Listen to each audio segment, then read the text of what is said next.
أشهد أن لا إله إلا الله وحده لا شريك له وأشهد أن محمدا عبده ورسوله أما بعد فأعوذ بالله من الشيطان الرجيم بسم الله الرحمن الرحيم الحمد لله رب العالمين الرحمن الرحيم مالك يوم الدين إياك نعبد وإياك نستعين اهدنا الصراط المستقيم صراط الذين أنعمت عليهم غير المغضوب عليهم ولا الضالين. Mkutano nilikuwa naeleza kuhusu matukio ya ushindi wa Makka. Baadhi ya wapinzani wakali wa Islam nilikuwa nimeeleza habari ya kusilimu kwao. Wapo wengine vile vile kati yao. Wahshi bin Harb ni mmoja. Katika vita vya Uhud yeye alikuwa amemuua Hazrat Hamza, na baada ya ushindi wa Makka akakimbilia Taif. Watu wa Taif walipokubali Islam, yeye pia akaja na akakubali Islam. Katika riwaya ya Bukhari, habari ya kusilimu kwa Wahshi imesimuliwa hivi. Yeye ameeleza mwenyewe, anasema kwamba mimi nilibaki Makka hadi Islam ilipoenea katika Makka. Mimi nikakimbilia Taif. Watu wakamtumia Mtume sallallahu alaihi wasallam wajumbe na wakaniambia kwamba Mtume sallallahu alaihi wasallam hawapuuzi wajumbe. Yeye anasema kwamba mimi nikatoka pamoja nao hadi nikafika kwa Mtume sallallahu alaihi wasallam. Mtume sallallahu alaihi wasallam aliponiona akasema kwamba je, wewe ni Wahshi? Nikasema kwamba ndio. Mtume sallallahu alaihi wasallam akasema kwamba wewe ulikuwa umemuua Hamza. Nikasema kwamba hivyo ndivyo kama ulivyopata. Mtume sallallahu alaihi wasallam alisema kwamba je, inawezekana kwako kwamba ufiche uso wako mbele yangu? Anasema kwamba kisha Mtume aliponiambia nikaondoka kutoka huko. Yani Mtume sallallahu alaihi wasallam alikuwa amemaanisha kwamba usinioneshe uso wako ili nisipate wazo na kumbukumbu za Hamza. Mtume sallallahu alaihi wasallam alipofariki dunia na Musailama Kazzab akafanya usaliti, anasema kwamba nikasema moyoni mwangu kwamba lazima nitaenda kwa Musailama ili nimue, na kwa kupitia amali hiyo niweze kulipiza kisasi cha Hamza. Anasema kwamba nikatoka pamoja na watu na kisha hali ilitokea kama ilivyotokea, yani Musailama akauawa. Anasema kwamba niliona mtu mmoja amesimama kwenye ufa wa ukuta. Ilionekana kwamba kana kwamba ni ngamia mwenye rangi ya ngano na nywele za kichwa chake zimevurugika. Huyu alikuwa Musailama Kazzab. Anasema kwamba mimi nikampiga kwa hanjari yangu na nikampiga katikati ya mabega yake, na hanjari ikatoka upande wa pili.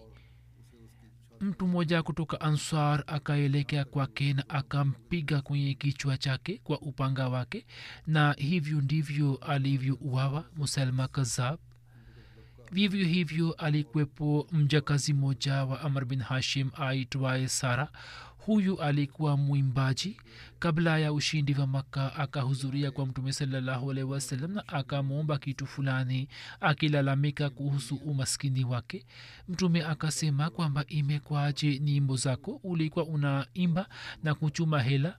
Yeye akasema kwamba tangu viongozi wa washirikina wameuawa katika vita vya Badr, watu hawa wamesitisha kusikiliza nyimbo. Mtume akampatia ngamia moja na bidhaa, kisha yeye akaenda kwa Quraish.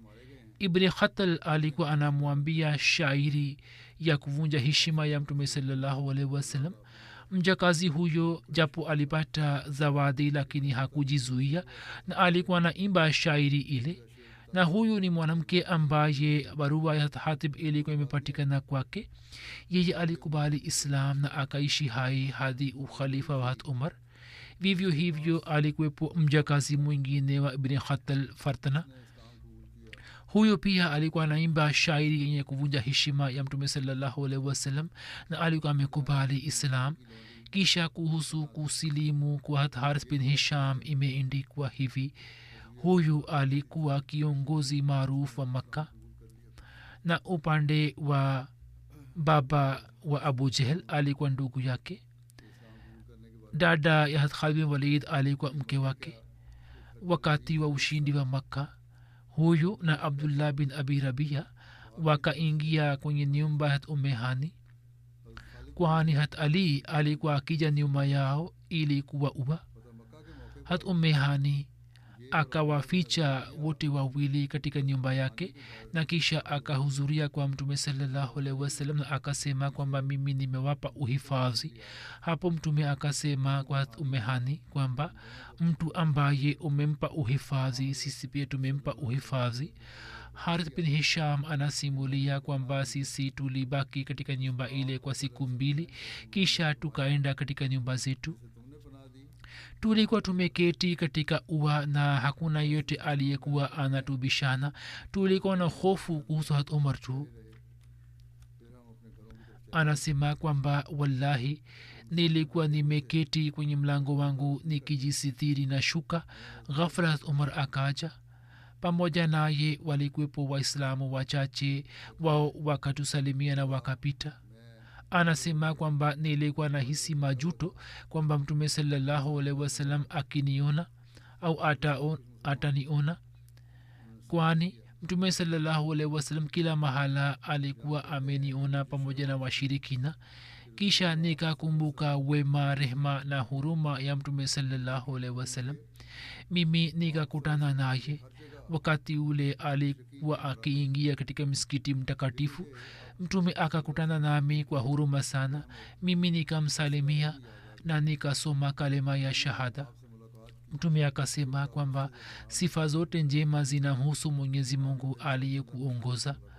Mtu kama wewe ingewezaje kukaa mbali na Islam? Haris alisema kwamba wallahi niliona kwamba mtu hawezi kukaa mbali na Islam. Vivyo hivyo kuna tukio la kukubali Islam kwa Suhail bin Amr. Huyo pia alikuwa kiongozi wa Makka na ndiye mtu ambaye alikuwa amekuja kwa niaba ya Quraysh ili kufanya mapatano ya Hudaybiyah. Suhail bin Amr anasimulia kwamba Mtume sallallahu alaihi wasallam alipoingia Makka na akateka na kupata ushindi, mimi nikaingia katika nyumba yangu nikafunga mlango, nikamtuma mwanangu Abdullah kwa Mtume sallallahu alaihi wasallam ili yeye aombe uhifadhi kwa ajili yangu kutoka Muhammad sallallahu alaihi wasallam. Nilikuwa na hofu kwamba nisije nikauawa. Hat Abdullah akamhudhuria Mtume sallallahu alaihi wasallam na akasema, ya Rasulullah sallallahu alaihi wasallam, baba yangu anaomba amani kutoka kwako. Watu wa Makka walikuwa wameshapewa msamaha wa wote na amani. Kimsingi hawa walikuwa viongozi wa ukafiri ambao waliwahi kuwa wapinzani wakali wa Islam. Walikuwa hawariziki na walikuwa hawana fikra kwamba watabaki katika amani. Sawa na fikra yao ya kijinga, walikuwa na hofu kwamba kisasi kitachukuliwa kutoka kwao.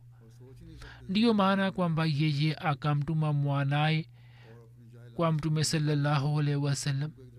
Mtume sallallahu alaihi wasallam akasema kwamba sawa, yeye pamoja na amani ya Mungu yu katika amani na anaweza kutembea kwa uhuru tu. Mtume sallallahu alaihi wasallam akawaambia maswahaba waliokaa karibu yake kwamba mmoja wenu akikutana na Suhail asimuone kwa macho ya chuki. Suhail mtu mwenye akili na busara, hawezi kukaa mbali na Islam kwa muda mrefu, na ye ameona kwamba hali aliyokuwa nayo haikuwa yenye kumnufaisha yeye, yani hali ya ukafiri. hata Abdullah akamwendea baba yake na akamfikishia ujumbe wa mtume sallallahu alaihi wasallam.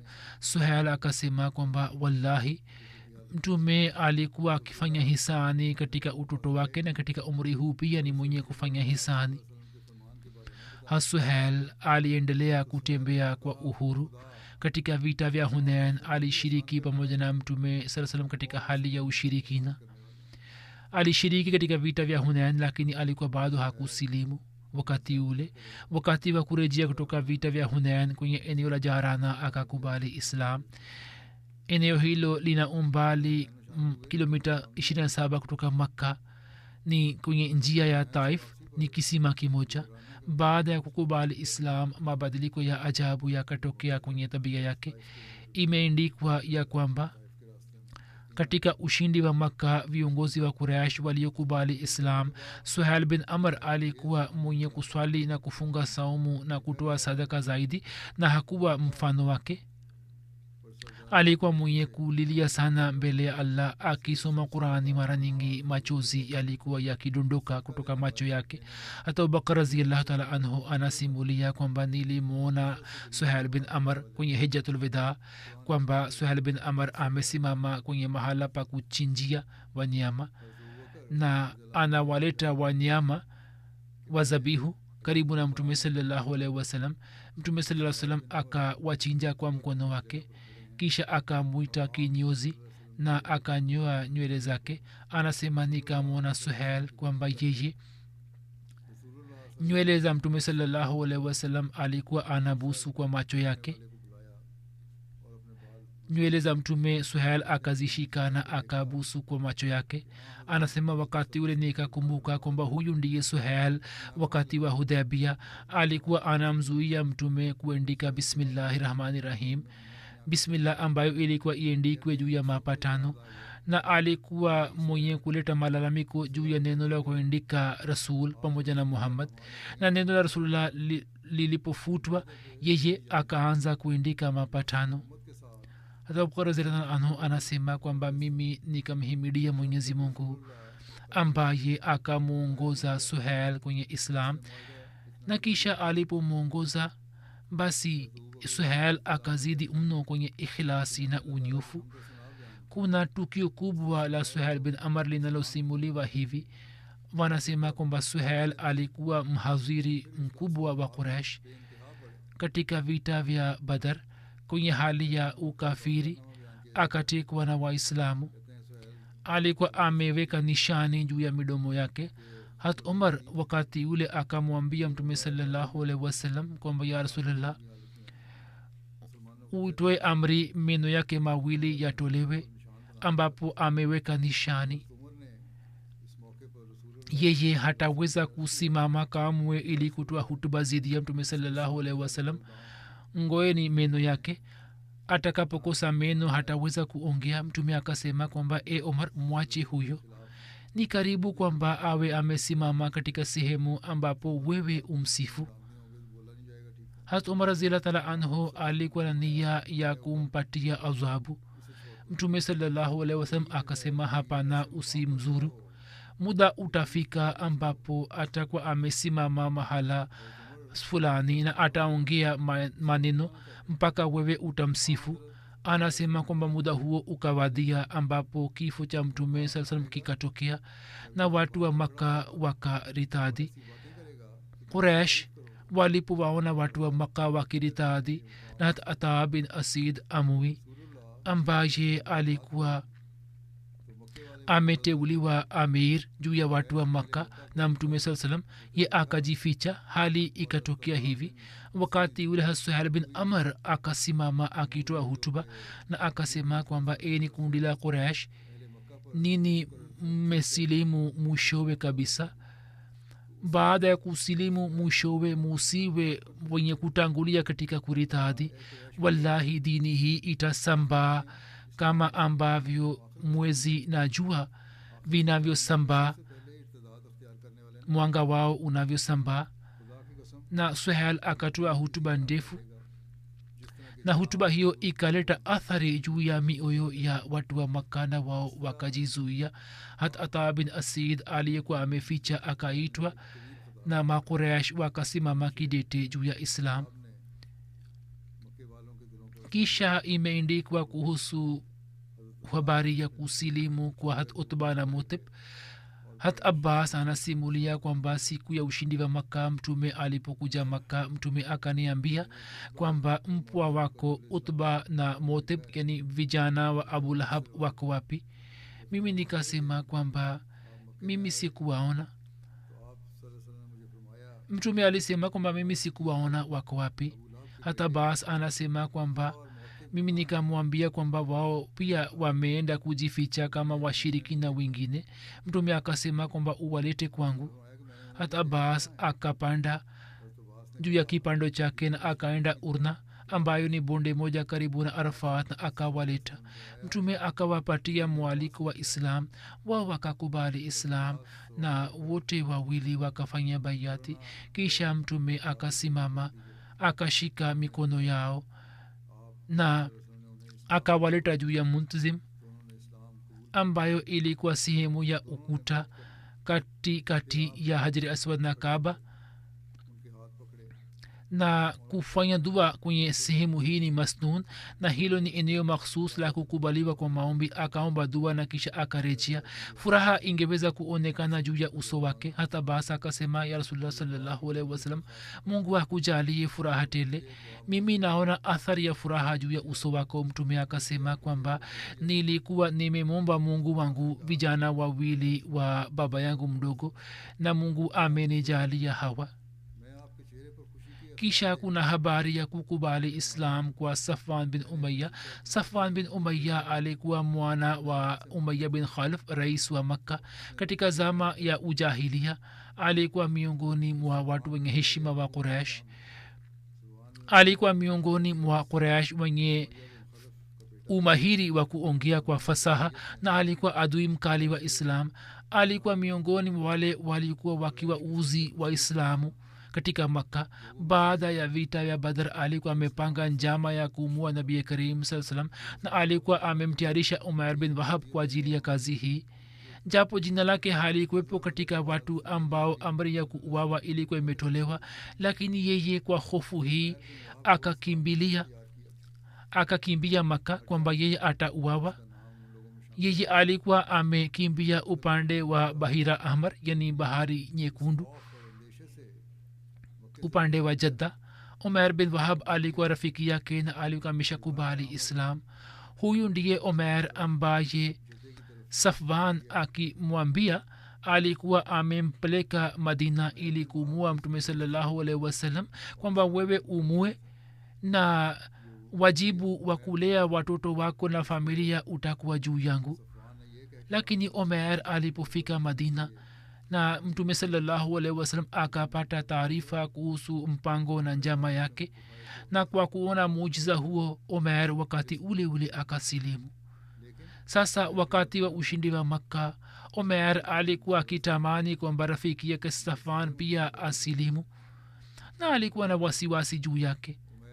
Hata Umair bin Wahab akahudhuria kwa Mtume sallallahu alaihi wasallam na akasema kwamba, ya Rasulullah sallallahu alaihi wasallam, Safwani kiongozi wa kaumu yangu, yeye kwa sababu ya hofu yako amekimbia, wewe umpatie uhifadhi na amani. Mtume akasema kwamba amepewa uhifadhi na amani.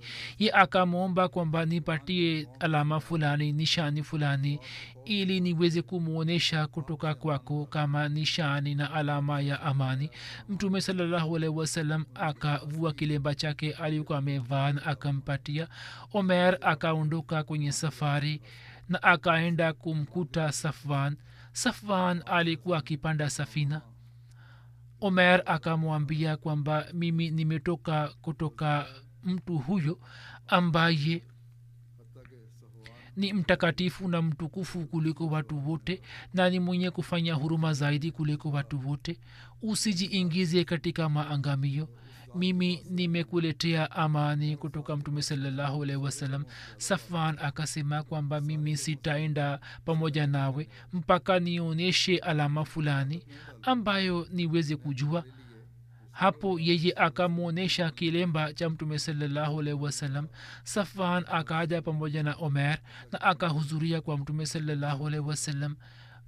wakati ule mtume sallallahu alaihi wasallam alikuwa anaswalisha maswahaba sala ya al-asiri.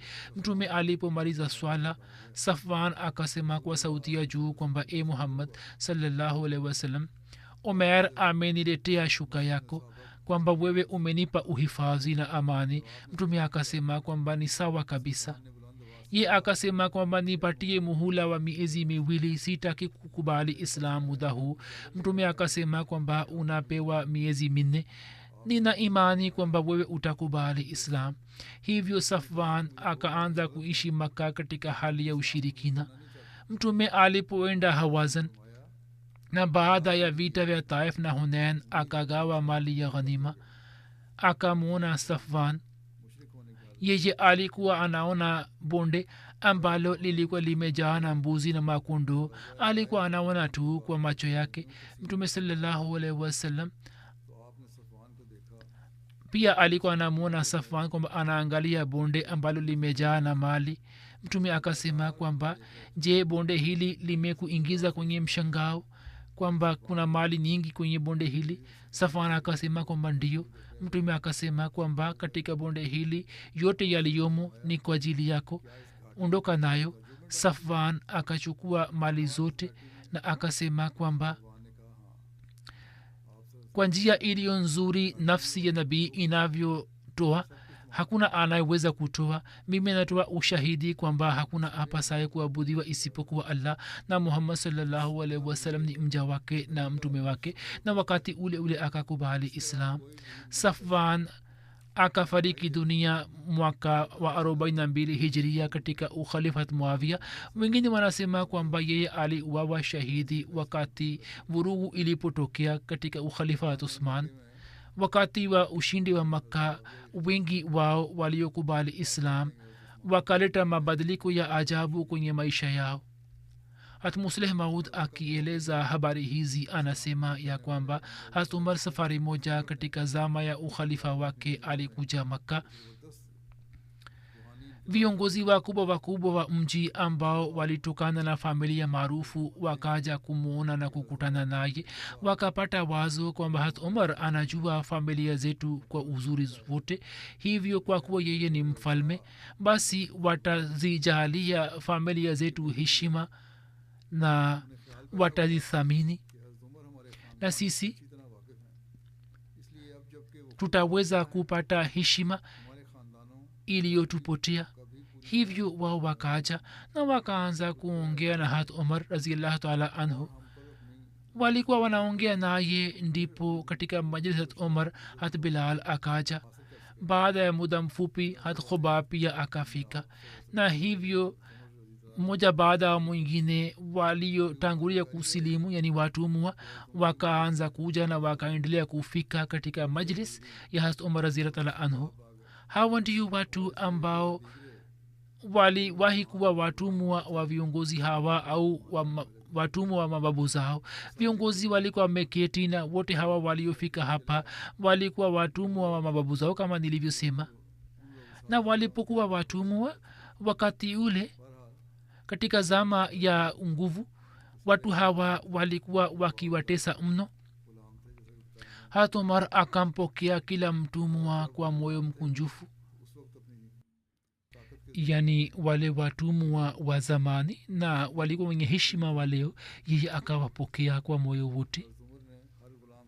Musleh Maud anaandika kwamba Umar akampokea kila mtumwa kwenye ujio wake kama vile wawe viongozi, na akawaambia viongozi kwamba nini musoge nyuma kidogo. Viongozi walikuwa wakikaa kwenye majlis katika mahala pa mbele. Watu hawa waliotangulia kuamini walipokuwa wakija, hatumar alikuwa anawaambia viongozi kwamba nini musoge nyuma na muwache wakae mbele.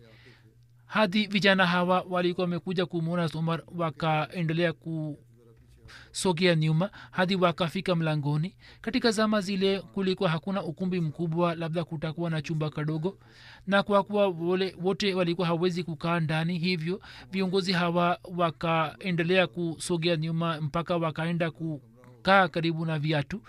Walipofika huko na wakaona kwa macho yao kwamba mtumwa muislamu wa zamani alikuja, na kwa ajili ya kumkalisha viongozi wa leo wakaamriwa kusogea nyuma, wakapata huzuni sana.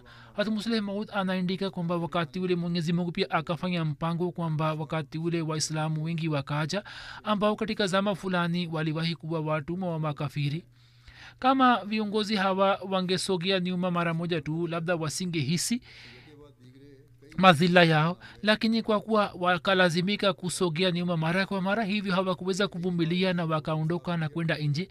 Wakatoka nje na wakaanza kulaumiana kwamba angalieni, leo tumepata madhila makubwa kiasi gani. Juu ya ujio wa mtumwa mmoja mmoja sisi tumesogezwa nyuma hadi tukafika kwenye karibu na viatu. Hapo kijana mmoja akasema kwamba humu kuna kosa la nani? Ni kosa la Omar au ni kosa la mababu zetu? Mkifikiri mtaweza kujua kwamba humu hakuna kosa la Omar, hili ni kosa la mababu zetu, na kwa sababu yao leo tumepata adhabu hii. Kwani Mwenyezi Mungu alipomtuma mtume wake, mababu zetu wakampinga, lakini watumwa hawa wakamkubali na wakavumilia kila aina ya shida kwa furaha. Hivyo leo kama sisi tumelazimika kuzalika katika majlis hii, humu hakuna kosa la Umar bali ni kosa letu. Kwa kusikia hayo, wengine wakasema kwamba sisi tumekubali kwamba humo kuna kosa la mababu zetu, lakini je, kuna njia yoyote ya kuondoa doa hili la mazwila au la? Hapo wote wakashauriana kwa pamoja kwamba sisi hatuwezi kuelewa jambo lote, twende tukamuuliza Omar kwamba tiba yake ni nini. Hivyo wakaja kwa Omar na wakasema kwamba leo yote yaliyotokea wewe unayajua vizuri na sisi pia tunajua vizuri. Omar akasema kwamba naomba radhi, nilikuwa sina njia, kwani hawa ndio watu ambao walikuwa wenye heshima katika majlisi ya Mtume sallallahu alaihi wasallam. Labda watakuwa watumwa wenu, lakini katika majlisi ya Mtume watu hawa walikuwa wenye heshima, hivyo hii ilikuwa wajibu wangu kwamba mimi ningewaheshimu. Wao wakasema kwamba sisi tunajua kwamba hii ni natija ya kosa letu, lakini je, kuna njia yoyote ya kufuta doa hili? Musleh Maud anasema kwamba sisi hatuwezi kupiga hisabu katika zama hizi. Tumekaa hapa siku hizi, ni vigumu kupiga hisabu kwamba watu wale ambao walikuwa viongozi wa Makka walikuwa na mamlaka kiasi gani katika Makka, lakini hata Umar alikuwa anajua sana hali za familia zao. Alikuwa amezaliwa Makka na alikuwa amekulia mjini Makka, hivyo hata Umar alikuwa anajua kwamba mababu za vijana hawa walikuwa na heshima kiasi gani. Hata Umar alikuwa anajua kwamba mtu yote alikuwa hawezi kuinua jicho lake mbele yao. Alikuwa anajua kwamba mababu zao walikuwa na haiba na mamlaka kiasi gani. Vijana hawa waliposema jambo hili, Umar akakumbuka matukio yote moja baada ya jingine na akashikwa na hisia.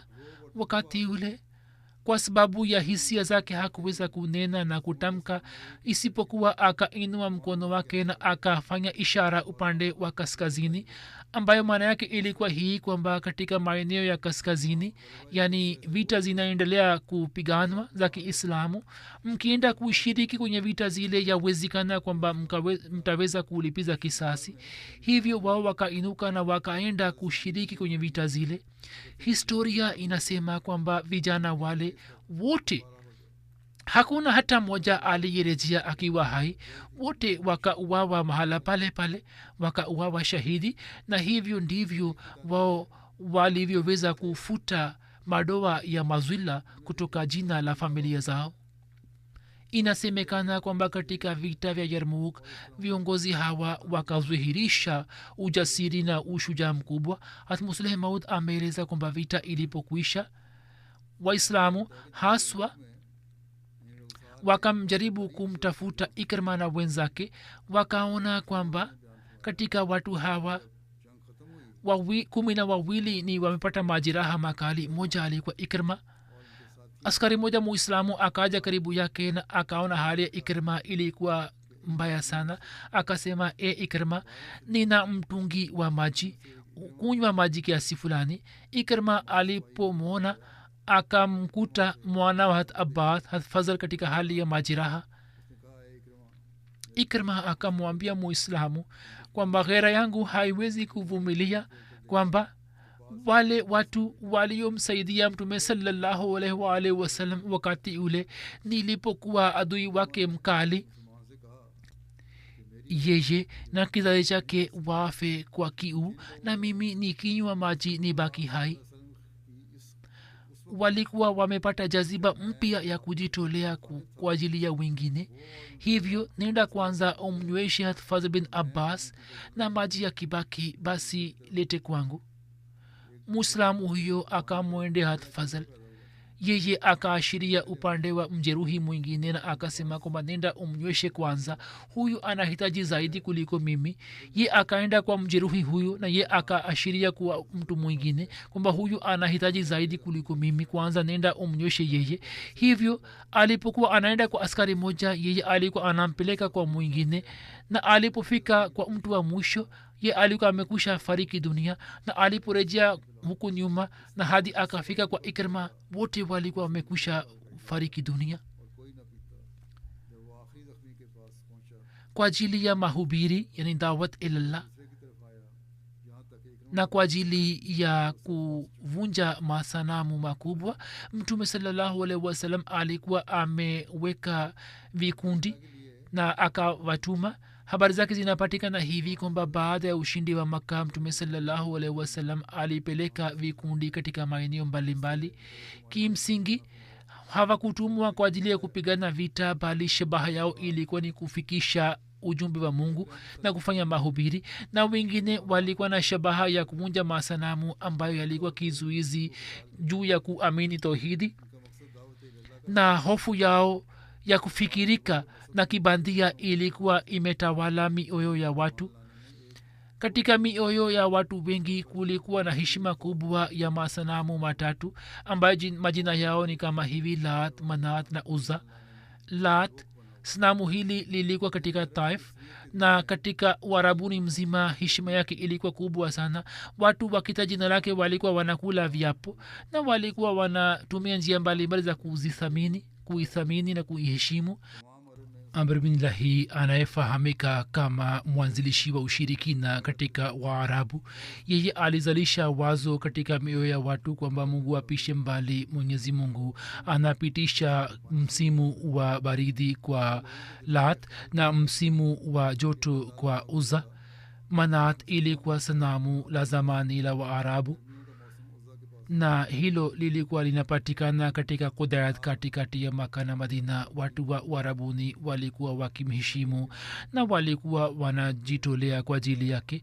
Aus na Khazraj walikuwa wanaheshimu sana hadi walikuwa wanafunga ihram juu ya jina la Manat, na kwa sababu ya heshima yake walikuwa hawafanyi sa'i kati ya Safa na Marwa, na wakifanya hija walikuwa hawakati nywele za kichwa vyao, na wakati wa kurejea walikuwa wakija kwa Manat, na hapa walikuwa wananyoa vichwa vyao, na bila kufanya hivyo walikuwa wanaona kwamba hija haikukamilika.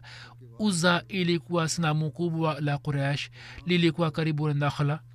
walikuwa wamejenga mahala pa kuchinjia kwa ajili yake, na walikuwa wanatoa zabihu, na walikuwa wanawapa watoto wao majina juu ya jina lake, na walikuwa wanakula viapo vyake. Amr bin Lahi ambaye anafahamika kuwa mwanzilishi wa ushirikina kwa Waarabu alikuwa amezalisha mawazo haya katika mioyo ya watu, na watu walikuwa na hofu sana na walikuwa wanaheshimu sana masanamu haya kama nilivyoeleza hapo kabla. Katika wazo lao mwenyezi mungu apishe mbali, alikuwa anapitisha misimu mbalimbali kwa masanamu haya. Mawazo kama hayo yalileta heshima katika mioyo ya watu kuhusu Uzza, kama vile walikuwa wanaleta zawadi mbalimbali kwa ajili ya Kaaba, wakaanza kuleta kwa ajili ya Uzza vile vile. Hili ni sanamu ambalo wakati wa vita vya Uhud Abu Sufyan akita jina lake alikuwa amesema kwamba inna lana al-Uzza wala Uzza lakum, yani kwa ajili yetu ni Uzza na nini hamna Uzza. Na hivyo Waarabu walikuwa wakiheshimu masanamu haya, isipokuwa Uzza ilikuwa makhsus kwa ajili ya Makuraish, Lat kwa ajili ya Banu Saqif na Manat ilikuwa makhsus kwa ajili ya Aus na Khazraj. Sawa na wazo la watu wa Warabuni, masanamu haya yalikuwa ya kike. Kurani tukufu ikieleza habari ya masanamu haya imesema kwamba afaraitumul Lata wal Uzza wa Manata salisata al ukhra alakumuz zakaru walahul unsa tilka izan qismatun ziza in hiya illa asmaun sammaytumuha antum wa abaukum ma anzalallahu biha min sultan in yattabi'una illa zanna wa ma tahwal anfusu wa laqad ja'ahum min rabbihimul huda.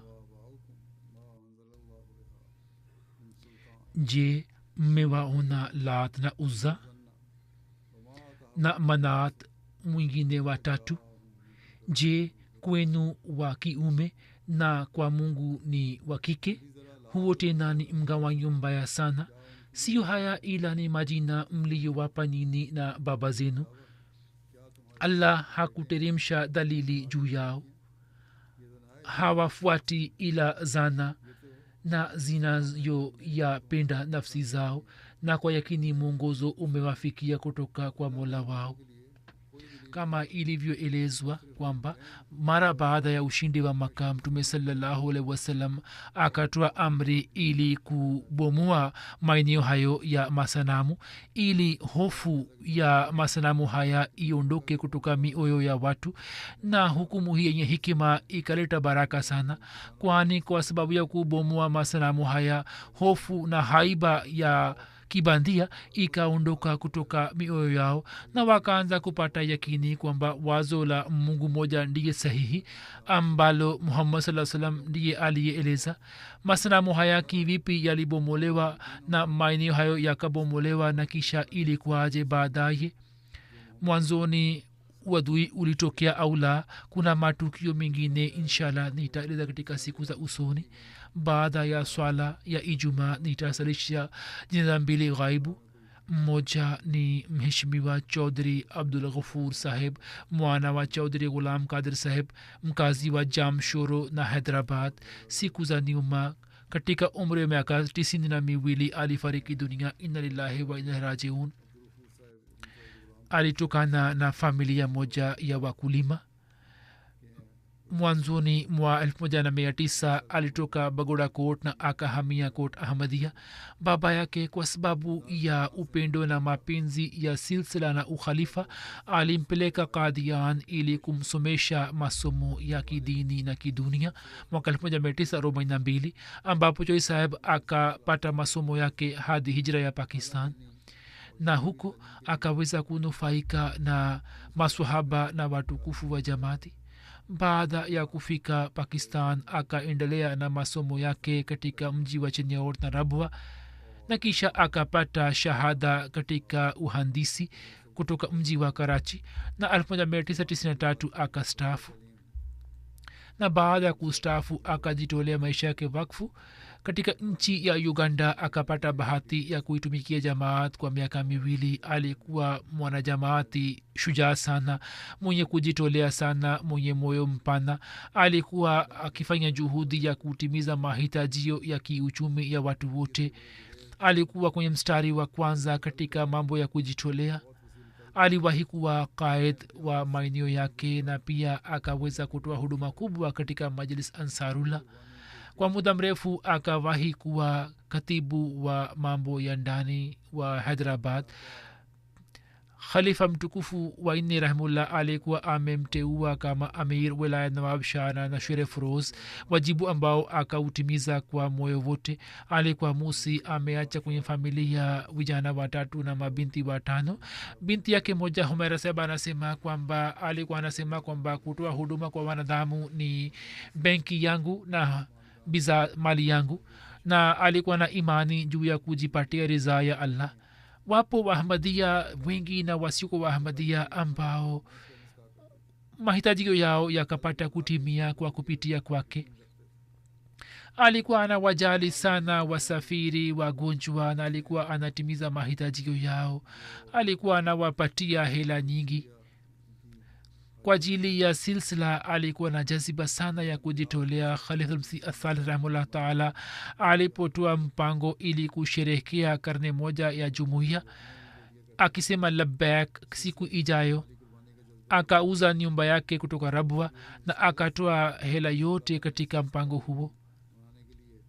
khalifatulmasi athalis mwaka 1966 alipoenda kutembelea jimbo la sindh baada ya ukhalifa, alienda kutembelea nyumbani kwake kot ahmadia. 1981 ujenzi wa kasri khalafat ulipokuwa unafanywa mjini rabwa. wakati ule serikali ikafanya mpango wa kumpeleka afrika kwa ajili ya kusimamia miradi fulani. ilikuwa nafasi nzuri sana kwa ajili yake. yeye alipokuja kwa khalifmsi salis kwa ajili ya kupata ushauri, huzur alisema kwamba usiende huko, hapo ujenzi wa kasri ya ukhalifa unaendelea kufanywa, hivyo usimamie kazi hii. siku ijayo akaanza kusimamia kazi ile na akabaki rabwa, lakini mwenyezi mungu pia akamjalia. alipoenda baada ya kukaa likizo kutoka serikali akapata mpango huo huo kwa mara nyingine tena. alikuwa anasema kwamba hiyo ni baraka ya ukhalifa tu.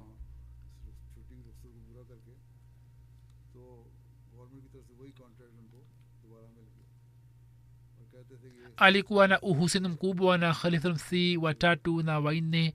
wao walikuwa wanaenda kumtembelea nyumbani kwake, na vivyo hivyo nilipokuwa huko nchini pakistan nikapata nafasi ya kumtembelea nyumbani kwake na nikapata nafasi ya kukaa nyumbani kwake. alikuwa mkarimu sana. bali safari moja mimi nikalazimika kusafiri wakati wa usiku katika jimbo la sindh. hali haikuwa shwari. akasema kwamba mimi nitakupeleka. mvua kali ilikuwa inaniesha na kulikuwa na mvua kali sana. ye akanipeleka sehemu ile. tulifika usiku. mimi nikamwambia kwamba ulale hapa hapa, uondoke asubuhi, usiende peke yako. akasema kwamba hapana. akakaa kwenye gari yake na akaondoka usiku ule ule. alikuwa mtu shujaa sana.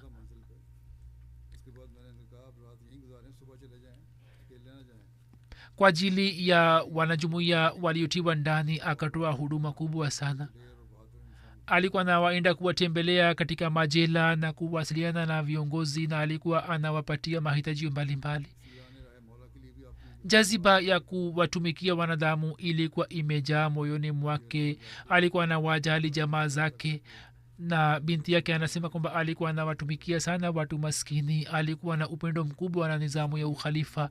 alikuwa mwenye kusema labbaik juu ya kila amri ya khalifa wa zama, na alikuwa anaongea kila siku, alikuwa anaongea kuhusu ukhalifa tu. watu ambao si wa ahmadia lakini walikuwa jamaa zake wanaeleza sana kuhusu mema zake. alikuwa amewaachia athari njema sana. alikuwa mtu wa watu na kila mahala utambulisho wake ulikuwa ni ahmadia.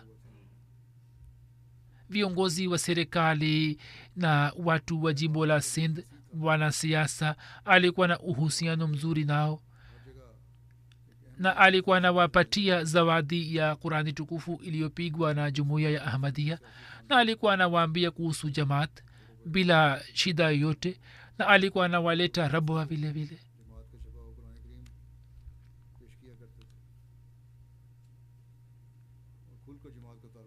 mwenyezi mungu amghofirie na amrehemu, awajalie watoto wake kuendeleza mema yake.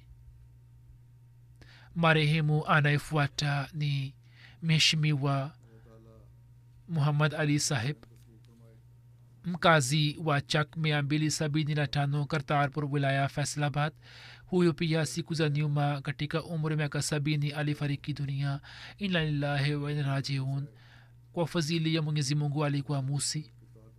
ana vijana watatu na mabinti watano. kijana wake mmoja ni mbashiri wa jumuiya wa losaka zambia. siku hizi amekuja kushiriki jalsa salana uingereza, na kwa sababu yake hakuweza kushiriki katika mazishi ya baba yake. tahir ahmed safi saheb mbashiri anasema kwamba katika familia ya baba yangu jumuiya ilipatikana mwanzoni mwa zama ya ukhalifa wa pili. babu yake nusra saheb akikubali ahmadia alishiriki katika jamaat. marehemu alikuwa mwenye kuswali sala zote, kuswali sala ya tahajudi mkimia, na mwenye tabia njema sana, akiwa na jaziba ya kujitolea sana, na alikuwa mtu mwema na mwenye ikhilasi. alikuwa na upendo mkubwa na ukhalifa. kwa ajili ya kila kazi alikuwa anamwandikia khalifa wa zama barua ya maombi. alikuwa anashiriki katika mipango ya jamaat na kidini kwa ukimya sana, na kwa kadri awezavyo alikuwa anajitolea sawa na mfuko wake. mta ilipoanza, wakati ule hakuwa na televisheni nyumbani kwake. mta ilipoanza basi akanunua televisheni na kuleta nyumbani kwamba nitaweza kusikiliza sauti ya khalifa moja kwa moja. anasema kwamba sikumbuki kwamba khalifa wa zama alitoa mpango fulani na baba yangu hakushiriki kwenye mpango ule. alikuwa anawatumikia sana watu ambao si wa ahmadia kwa huruma sana. pale ambapo alikuwa anafanya kazi katika kiwanda, aliwafanya watu wengi ambao si wa ahmadia kupata ajira katika kiwanda, lakini kama ilivyo kawaida baadhi ya watu ambao si wa ahmadia wanakuwa hawana tabia ile. japo aliwatendea wema, lakini wao wakichochewa na baadhi ya watu wakaenda kumshitaki kwa viongozi na wakamshawishi kwamba afukuzwe kazini. ye akafukuzwa kutoka kazi, lakini ye hakulalamika, akaenda kumwomba mwenyezi mungu tu. na baada ya muda mmiliki wa kiwanda akamwita tena na akampatia ajira ile ile aliyokuwa nayo, lakini yeye hakuwatendea vibaya kwa wale ambao walikuwa wamemtendea vibaya, bali akawatendea kwa wema na akaendelea kuwasaidia katika shughuli zao. kwa sababu ya hulka zake tukufu, anasema kwamba alikuwa anafanya mahubiri kwa hulka zake, na kwa sababu hiyo watu 8 wa mji wa faisalabad walikubali ahmadia. mwenyezi mungu amghufirie na amrehemu na awajalie watoto wake kuendeleza mema yake.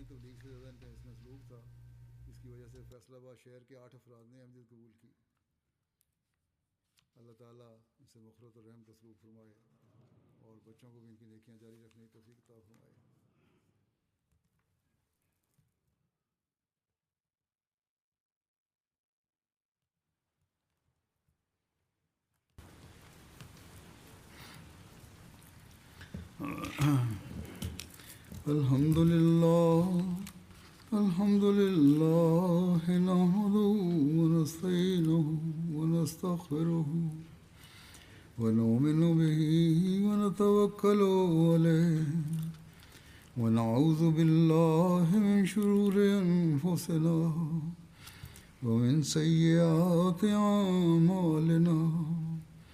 من يهده الله فلا مضل له ومن يضلل فلا هادي له. ونشهد أن لا إله إلا الله ونشهد أن محمدا عبده ورسوله. عباد الله رحمكم الله، إن الله يأمر بالعدل والإحسان وإيتاء ذي القربى وينهى عن الفحشاء والمنكر والبغي يعظكم لعلكم تذكرون اذكروا الله يذكركم وادعوه يستجب لكم ولذكر الله أكبر